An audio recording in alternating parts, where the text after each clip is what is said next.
All right, let's jump right in.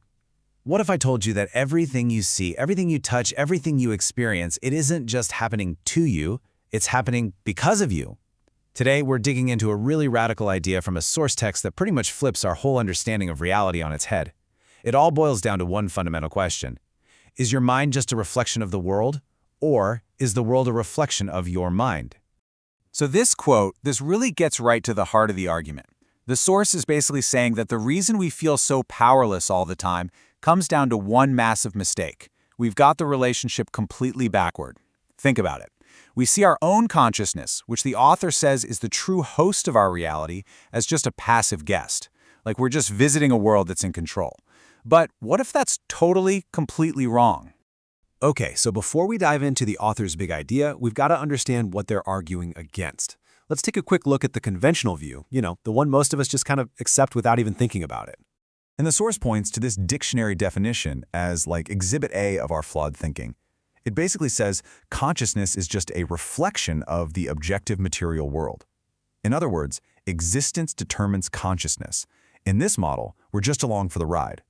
The world happens and our brain takes a picture of it. It's a total one-way street.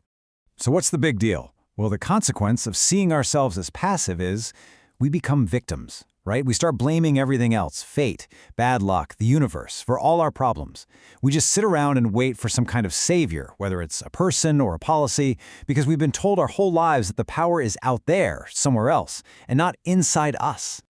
Okay, but now let's get to the fun part, the author's radical idea. What if we've had it completely backwards this whole time? The source suggests a total 180-degree flip. It argues that the real power isn't out there at all. It's right here, inside our own consciousness. And here it is, laid out side by side.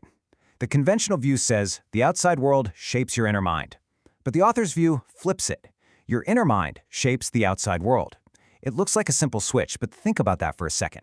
If the author's right, the implications are, well, they're absolutely huge. It changes everything. So if we go with this new model, what even is consciousness? Well, it's not a passive mirror anymore, that's for sure. The source describes it as the ultimate creative force. It's the architect, the director, the engine that is actively building the world you see around you, piece by piece. All right, I know what you might be thinking. This all sounds a little out there, a bit abstract. But the author doesn't just leave it as a theory. The source actually gives some pretty fascinating and, maybe controversial examples of how this supposedly works in the real world. Okay, so one of the most striking examples the source brings up is the phenomenon of ladyboys. The argument here is that this is a powerful case study. It starts with an intentional consciousness, a person consciously and consistently thinking, imagining, and acting like a woman. This leads to a psychological shift where their mannerisms change. And ultimately, the text claims, this can lead to physical manifestation, where over time, their actual body and psychology begin to change to match that sustained consciousness. And the source doesn't stop there. It extends this idea to all sorts of other areas. You can see how it draws a direct line from an internal state to an external reality. If your consciousness is open and cheerful, your reality becomes health and a long life. If you have a tidy, orderly mind, you end up with a clean, comfortable home. And then, and this is a huge leap, the text applies the same logic to entire nations, arguing that a collective mindset is what actually creates national wealth or poverty. Then the source gets really personal with this quote. The idea is that your inner world doesn't stay hidden forever. Over time, your dominant thoughts, your main emotional states, they literally start to carve themselves onto your physical appearance. Your face becomes a kind of map of your consciousness. Makes you think, right? What would your map say? All right, but hold on. This raises a massive question. And I bet you're thinking it right now. What about fate? What about the stuff we're just born into? I mean, we didn't choose our family or where we were born, right? That seems totally out of our control. So how does this whole theory explain that? Well, the text actually tackles this objection head on. If our consciousness creates our reality, what about those things we seemingly can't control, like our birth? The answer it gives, well, it takes us way beyond just this one lifetime.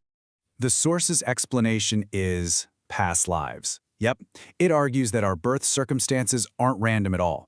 In fact, they're the completely predictable result of the consciousness we cultivated in previous lifetimes. To put it another way, the text is saying your starting point in this life is just the finish line of your last one. So in this framework, your consciousness is literally your destination. It's like a magnet. If you have the consciousness of a pig, you'll find yourself in a pigsty. The psychology of a thief, you'll end up surrounded by thieves.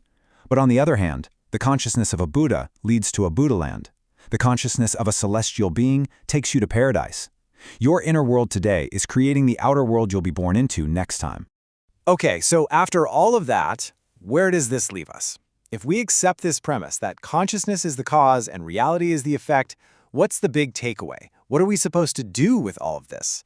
And this is really the central message. The call to action is simple. Stop complaining to God or the universe or whoever. The source says we need to change our own consciousness. The only real work to be done, the only real power we have, is to change the cause, not chase after the effects. The work isn't out there. It's in here. You know, this totally reframes the whole purpose of spiritual practice. According to the text, all the great teachers, people like Jesus and Buddha, what they were really teaching was how to do this one thing: change consciousness. It's not about worship. It's about practical internal work. It's like deliberately upgrading the operating system that runs your reality. And that, the source argues, is where true power really lies. And that leaves us with one final, pretty provocative thought. Let's just entertain this idea for a minute. If your world truly is a reflection of your mind, just look around at your life, your relationships, your environment. What does it all say about you? Something to think about.